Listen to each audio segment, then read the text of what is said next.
What's up, Bassketeers?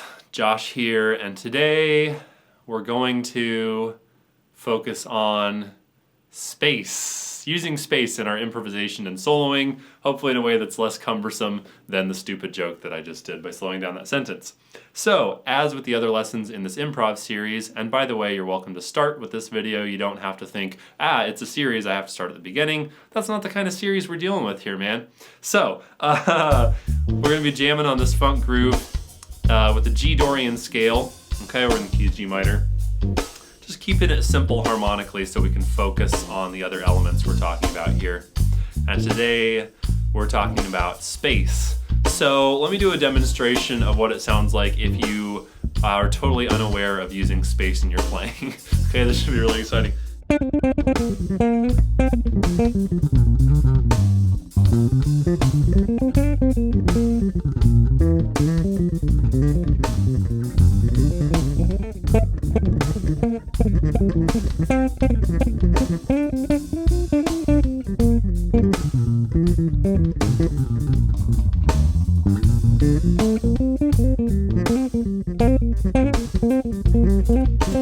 Just shut up already, right? Is what I'm thinking in my head. So using space, there's not a rule of you have to use a certain amount of space in your playing. What I think comes across as unpleasant to a listener is when somebody's not aware of how much space is or isn't in the line they're playing. Because I think that when we're in touch with our own inspiration and we're not just doing habitual things that we always do, we tend to want to naturally put the right amount of space in things. Like when you're talking, you're sort of forced to do that to some extent because you have to take breaths. Whereas on the bass, there's a really big opportunity to accidentally not take any space because your fingers can just keep going digga digga digga digga digga digga digga digga digga digga digga digga digga digga digga, and they never have to inhale breath after doing that. So there's a lot to using space in your playing that's just about occasionally taking a breath and letting there be a little space. Like I noticed as I was doing that, I was just craving in the next bar or in the next two bars or something at the end of the phrase to just leave some space. Like I was creating, again, and this is about tension and resolution cycles, as we've talked about in previous lessons in the series, and playing a bunch of notes over and over and over and over creates tension that you then want resolved by adding space. So, kind of winging this. I don't exactly have an exercise for adding space. Well, I've got a couple. Let's start with this. Let me just noodle around and demonstrate for a second, then I'll explain what's happening once I know, okay?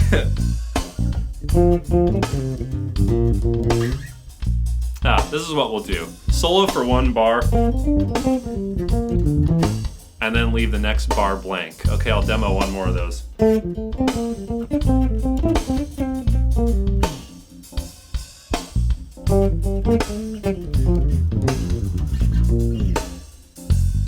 Okay, now you try. G Dorian, soloing, rest, 2, 3, 4.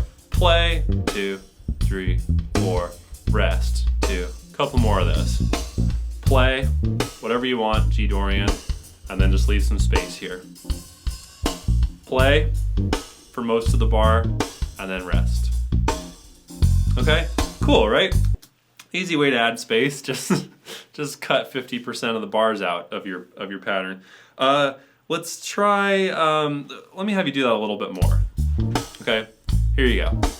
1, 2, start soloing in, rest. One more time, in, and rest. Now just listen, I'm going to demonstrate. I'm going to do 2 beats, 2 beats off.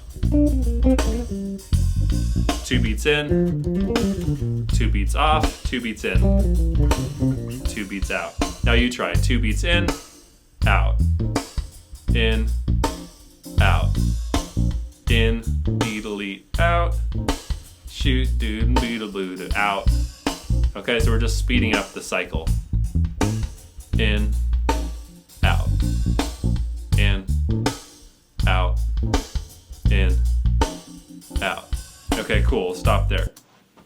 So that's sort of a formulaic way of forcing yourself to use some space. You could change that cycle. You could do it every beat.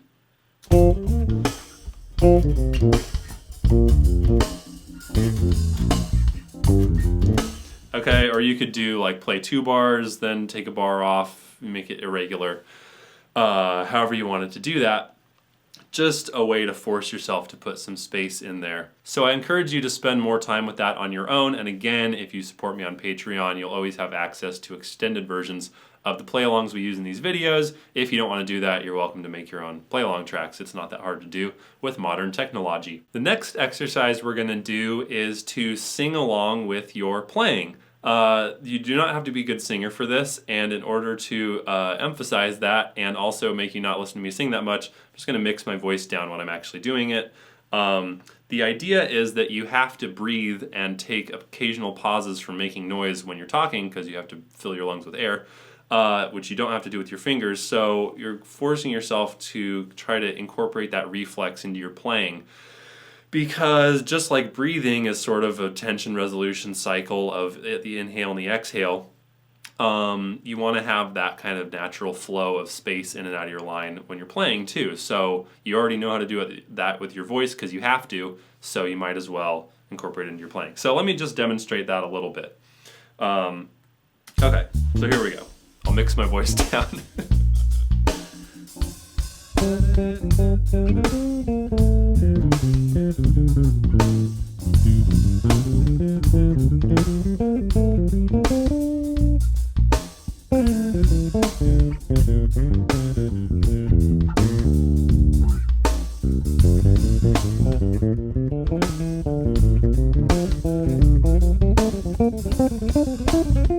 Okay, so when I'm doing that, I can't go too long without taking a breath in my phrasing. It doesn't have to be that long of a breath, so this exercise has some limitations, especially if you have good lung capacity. But anyway, now it's your turn. You don't have to mix your voice down because nobody can hear you. Just give it a try. Just make sure that your voice and your bass match up rhythmically. So you're not singing when you're not playing, you're not playing when you're not singing, okay? Pitch might be a little inaccurate, that's fine. Nobody can hear you, okay? Just go ahead, G Dorian. Just play whatever you want, and you'll just naturally have to take some pauses to breathe air into your lungs. A couple more bars.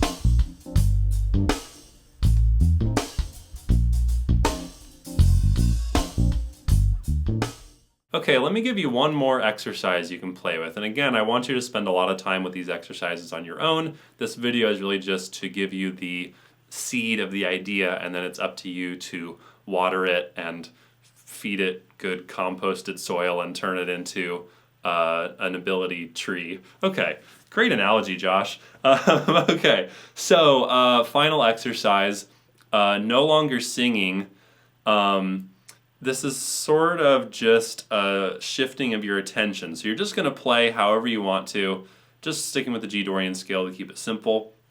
The exercise is see if you can notice yourself inhaling and exhaling the whole time that you're playing.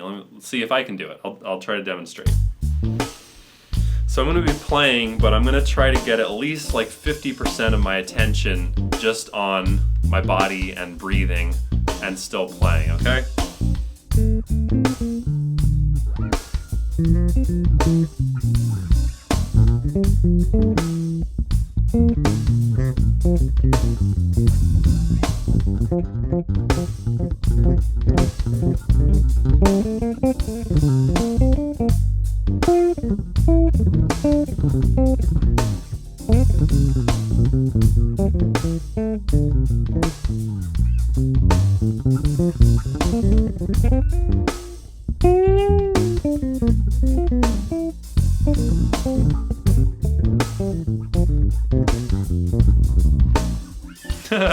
Cool.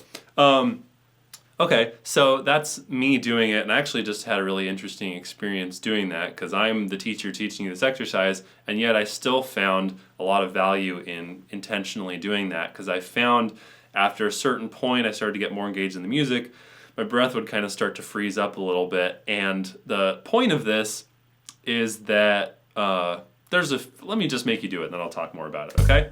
So play whatever you want. The only caveat is you have to be aware of your breathing. You're not directing your breathing in any particular way, just inhale and exhale naturally. Notice when you stop breathing, because that happens a lot, I notice with students. And it doesn't really matter what you're playing, try to play something that's interesting to you, but don't get so swept up in it that you lose your breath. And you will do that anyway, and just catch yourself and then come back to your attention on the breathing. A few more bars.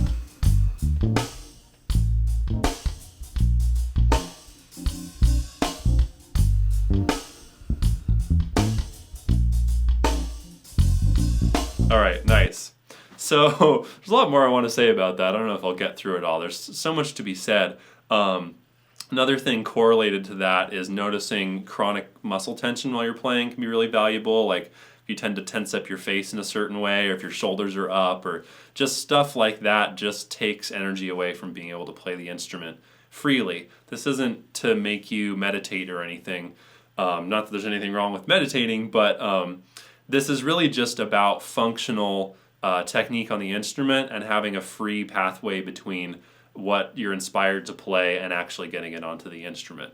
Okay, it's a very simple procedure here. So noticing your breath, to me, has the effect of naturally putting some tension and release into your playing because of the inhale and exhale that you're actually feeling and noticing with your attention in the moment when you're playing. And it also keeps you from not breathing for a long time, which is something that students do from time to time, I've noticed. So what you might notice as you do this exercise, and I noticed it when I was doing it a minute ago, is that I just felt inclined to leave more space in my playing when I was aware of my breathing. So try that out. I'm really curious how it goes for you. Feel free to leave a comment after you've tried it for a week or a month or whatever, and just let everybody know how it's going for you. Thank you guys so much for watching this improv series. If you missed any of the videos in this series, the playlist is in the video description, so you can check those out. We talked about note length, we talked about articulation, rhythmic choices, different interval options to make your note choice more interesting, and the space video. So there's lots of really good stuff in there for you to level up your improvising and your soloing, which we need. We gotta have a good rep as bass players and not be the soloist that everybody groans at, okay? We gotta make some progress here on the instrument. So thank you guys so much for watching. I really appreciate it. If you wanna support me in continuing to make these, please support me on Patreon, where you can get rewards for doing that, like the extended play along for this video, that funk groove, which is just fun to play over for me anyway. And you can also buy my books at joshfossgreen.com if you need help with your scales and arpeggios and stuff. Thank you guys so much. I will talk to you soon.